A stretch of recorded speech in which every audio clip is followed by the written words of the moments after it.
diraya cid walba oo murugaysan dhambaalkani wuxuu ku socdaa qof walba oo murugo dareemaya ma ogtahay walaal inay tahay adduunyada shay liita aan u qalmin in loo murugoodo ma ogtahay walaal adduunyadu inay tahay meel laga safrayo oo aan lagu nagaanaynin annagana aan ka safri doonno mar'uun boosteejadeedana dadkooda ay ka safri doonaan ilaa aakhire loo kala qaybsamo kuwo la geeyey janno iyo beero barwaaqo ah oo ay weligood ku baaqi ahaanayaan iyo kuwo la geeyey naarta oo ay ku sugnaan doonaan toogga jahannamo allah ayaan ka magangelnay sidaa awgeed walaal adduunyadani ma ahan mid u qalanta in loo murugoodo dhoolacadday walaal oo ka yar dhoolacadayntaada mid u qalanta saaxiibkaaga waayo walaalkaaga muslimka aad ku dhoolacadaysa wejigiisa waa sadaqo iskana ilow wixii murugaha ee tegey waxay tegey way tageen oo waa taariikh la soo dhaafay oo ma tirtiri kartid ee hadda samay taariikh cusub oo qurux badan hana ka murugoon wixii tegey wixii ku asiibay kumuu dhaafeen wixii aan ku asiibinna kugumuu dhaceen xeeladna uma lihid qadarta inaad beddesho ee ahow mid ku qanacsan waxa uu ku sugan yahay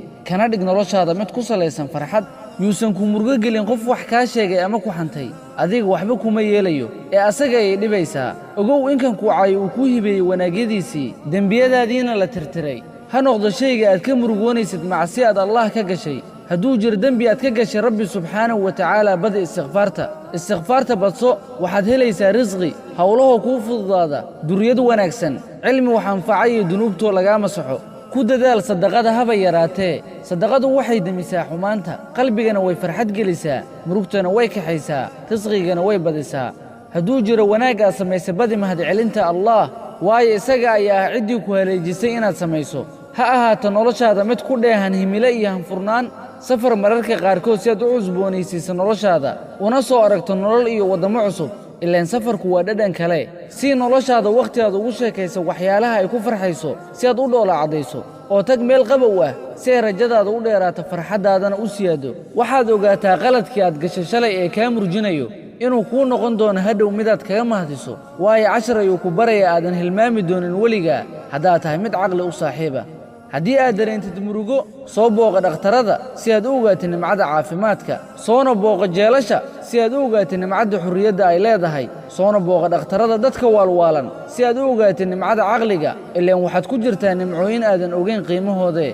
kac walaal haddaad tahay miday fariisisay murugo adduun oo ay fadhiid ka dhigtay iskana ilow wixii tegey dhoolacadday walaal oo soo qaada warqad iyo qalin hadda kadibna ku diiwaangeli oraahyo kaa farxiya oo aad jeceshahay kuna farxad geliya markaad aragto kuna dheji warqaddaas sariirtaada madaxeeda ama halkaad lebiska ka soo qaadato ama albaabka qolkaada si markaad u aragta aad ugu faraxdo kadibna aad u dhoolacaddayso noqotana qofaysan ka guurin wejigiisa farxadda ka kac walaal jiifka oo tala saara rabbi kuna dheh naftaada waxaa kula jira oo ku garab taagan allaah mar welibana asaga ayaa ku caawinaya iska fogey wax walba oo ku soo xasuusin karaya noloshii hore ee murugada iyo mugdiga ahayd haddana isku diyaari nolol farxad leh oo tala saara allah subxaanahu wa tacaala badi dikriga alleh waayo dikriga ilaahay ayay quluubtu ku degtaa dunuubtana lagu masaxaa isaguna raalli kaaga noqonaya ilaaha og waxa qarsoonaya waxa muuqdaba isagaana kurbooyinka lagu faydaa ogowna in culayska uu fudeed ka dambeeyo xaalkuna dhinac keliya inuusan daa'im ku noqonaynin